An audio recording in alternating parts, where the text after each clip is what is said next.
আসাম পত্ৰিকাৰ দৰ্শকসকলক দুৰ্গা পূজাৰ আন্তৰিক অভিনন্দন জ্ঞাপন কৰিলোঁ। আজি দুৰ্গা ষষ্ঠী। ৰাজ্যজুৰি আৰম্ভ হৈছে শক্তিৰ অধিষ্ঠাত্ৰী দেৱী দুৰ্গাৰ পহিলা দিনৰ কাৰ্যসূচী।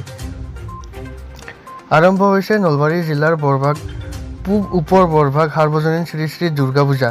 আঠঘৰীয়াত অনুষ্ঠিত ৪৫তম উক্ত পূজাৰ প্ৰথম কাৰ্যসূচীত ধৰ্মধ্বজা উত্তোলন কৰে পূজা পৰিচালনা সমিতিৰ সভাপতি মনীন্দ্ৰ বেজে। ইয়াৰ পিছতে প্ৰয়াত ব্যক্তিসকলৰ স্মৃতিত শ্ৰদ্ধাঞ্জলি জনাই বৰভাগ মহাবিদ্যালয়ৰ অৱসৰী অধ্যাপক কনক চন্দ্ৰ লহকৰে। ইয়াৰ পিছতে গছপুলি ৰোপণ কাৰ্যসূচী ৰূপায়ণ কৰে। উল্লেখ্য যে আজিৰ পৰা আৰম্ভ হোৱা এইবেলিৰ পূজাত প্ৰতিটো দিনে বিভিন্ন আকৰ্ষণীয় সাংস্কৃতিক কাৰ্যসূচী ৰূপায়ণ কৰিব বুলি পূজা পৰিচালনা সমিতিয়ে সদৰি কৰে।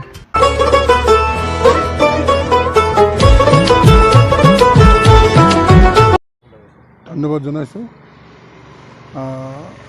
আচলতে আজি ৪৫তম বৰ্ষ। ইয়াত পূব বৰভাগ দুৰ্গা পূজা চলি আছে এই আঠঘৰীয়া গাঁৱত। আৰম্ভণিৰ পৰা ইয়াৰ লগত জড়িত। গতিকে এই পূজা ভাগত মই মোৰ ভাষণতো কৈছোঁ যে আচলতে আঠঘৰীয়া গাঁৱেই আচলতে ইয়াত ভূমিকা লয় আৰু যিখিনি কষ্ট ত্যাগ কৰিব লাগে আঠঘৰীয়াৰ পৰাই বেছি হয়। গতিকে পূজাভাগ সুন্দৰভাৱে চলি আছে আৰু মই ভাবোঁ এই পূজাভাগ ভৱিষ্যতলৈ সুন্দৰভাৱে চলি থাকিব।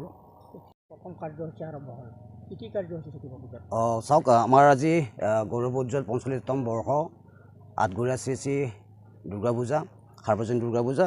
ইয়াৰ প্ৰথম আমাৰ এতিয়া ধৰ্মধ্বজাৰে আজি আমাৰ পূজা আৰম্ভ কৰিলোঁ। আমাৰ পূজা কমিটিৰ লগত জড়িত বা পূজাৰ আমাৰ শুভাকাংক্ষী কিছু ব্যক্তি আমি বিগত দুটা বছৰত আমি হেৰাইছিলোঁ।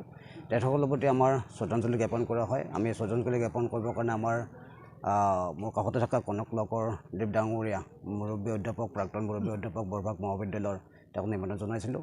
তাৰপিছত আজি আমি সন্ধিয়া বিল্লবোধন আছে। বিল্লবোধনৰ পিছত অহাকালি আমাৰ ঠিক পূজাৰ যিটো নীতি সেইমতে আমাৰ চলিব। আৰু সন্ধিয়া আমাৰ গুৱাহাটী নুনমাটিৰ পৰা আমি এটা নামঘৰত নিমন্ত্ৰণ দিছোঁ। ৰীণা বেজবৰুৱা। ৰীণা বেজবৰুৱা তেখেতেও আমাৰ নাম পৰিবহণ কৰিব গুৱাহাটী নুনমাটিৰ পৰা। অষ্টমীৰ দিনাখন আমাৰ কমপ্লিটলি আমাৰ মাংগলিক যিটো আমাৰ পূজা পাৰ্বণ থাকে পূজা পাৰ্বণ হ'ব। আৰু সন্ধিয়া সময়ত আমাৰ এটা আমি স্থানীয় এটা নাট্যদলক আমি মাতিছোঁ আৰু নাট্যদলটোৱে আমাৰ নাট পৰিৱেশন কৰিব। তাৰপিছতে অষ্টমী নিশা আমাৰ দুপৰীয়া আমাৰ বলি বিধান আছে। বলি বিধানৰ পিছত আমাৰ নৱমীৰ দিনা বলি বিধান আছে। বলি বিধানৰ পিছত আমাৰ সন্ধিয়া সময় আমাৰ সাংস্কৃতিক সন্ধিয়াত আমাৰ সু গায়ক গায়িকা আমাৰ কাজল কৃষ্ণৰ কাজল বৰুৱাক আমি নিমন্ত্ৰণ জনাইছোঁ। তাৰপিছতে আমি দশমীৰ দিনাখনে আমি যি আমাৰ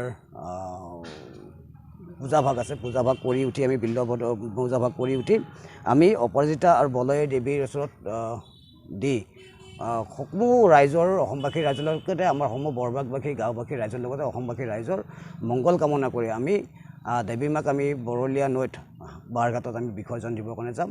আৰু আপোনালোকৰ জৰিয়তে আমি সমূহ অসমবাসী ৰাইজক সমূহ বৰভাগবাসী ৰাইজক আমি এই পূজাস্থলীলৈ নিমন্ত্ৰণ জনাইছোঁ। আহক, গৌৰৱোজ্জ্বল ৪৫তম বৰ্ষ আমি সকলোৱে লগে ভাগে আমি উদযাপন কৰোঁ আৰু দেৱী মাৰ ওচৰত সেৱা জনাওঁ যে দুখ দুৰ্গতি নাশিনী হয়, আমাৰ নাশ হয় আৰু সকলোৱে এটা মংগলময় জীৱন আমাৰ যাপন কৰিব পাৰে। এইখিনিকে